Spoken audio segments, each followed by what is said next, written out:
জ্বলন্ত জলিল বাংলাদেশের সবথেকে বড় সুপারস্টার। শুধু তাই নয়, বাংলাদেশের বর্তমান সময়ের একমাত্র মেগাস্টার এই জ্বলন্ত জলিল সাহেব।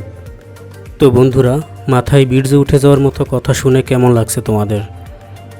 এটা আমার কথা না, এই কথাটা বলেছেন জ্বলন্ত জলিল সাহেবের দ্বিতীয় স্ত্রী Barsha, the second wife Barsha the rain. বন্ধুরা, তোমরা অনেকেই জানো না যে আমাদের মেগাস্টার জ্বলন্ত জলিল সাহেব একাধিক বিয়ে করেছেন। গত বছর তার এক মেয়ের বিয়ে হয়, সেটা কততম স্ত্রীর মেয়ে সেটা বলা যাবে না। যাই হোক, জলিল সাহেবের পারিবারিক বিষয় নিয়ে টানাটানি না করি, এবার আসল প্রসঙ্গে আসি। সম্প্রতি সময়ের একটি ইন্টারভিউতে শাহরিয়ার নাজিম জয় বর্ষা দ্য রেইনকে জিজ্ঞাসা করেন শাকিব খান এবং জ্বলন্ত জলিলকে কিভাবে মূল্যায়ন করেন।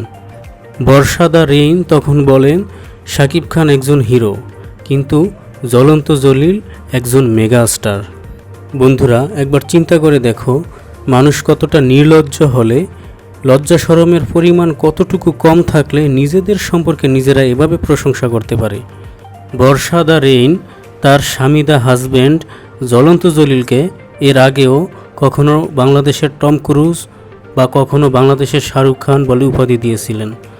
এর আগে তারা বিম দ্য ডে নামের একটি মাত্র 4.5 কোটি টাকা বাজেটের ছবিকে 100 কোটি টাকা বাজেটের ছবি বলে প্রচার করেছিলেন। তারা অলওয়েজ নিজেদের সাফাই নিজেরাই গায়, তাদের প্রশংসা তারা নিজেরাই করে। জ্বলন্ত জলিল সাহেব একজন শিল্পপতি, তার বেশ কিছু পোশাক শিল্প রয়েছে।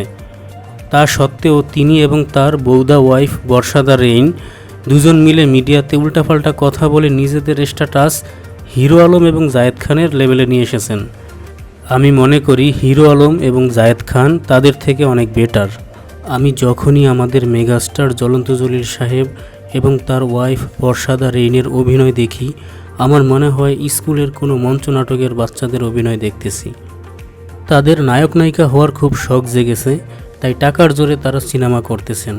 অ্যাকচুয়ালি তাদের কোনো সিনেমাই ব্যবসা সফল না, কিন্তু তারা বানিয়ে বানিয়ে সেগুলোকে সুপারহিট হিসেবে ঘোষণা করতেছেন এবং প্রতি সিনেমাতে লস খেতে খেতে এক পর্যায়ে তারা ছবি বানানোই বন্ধ করে দিয়েছেন।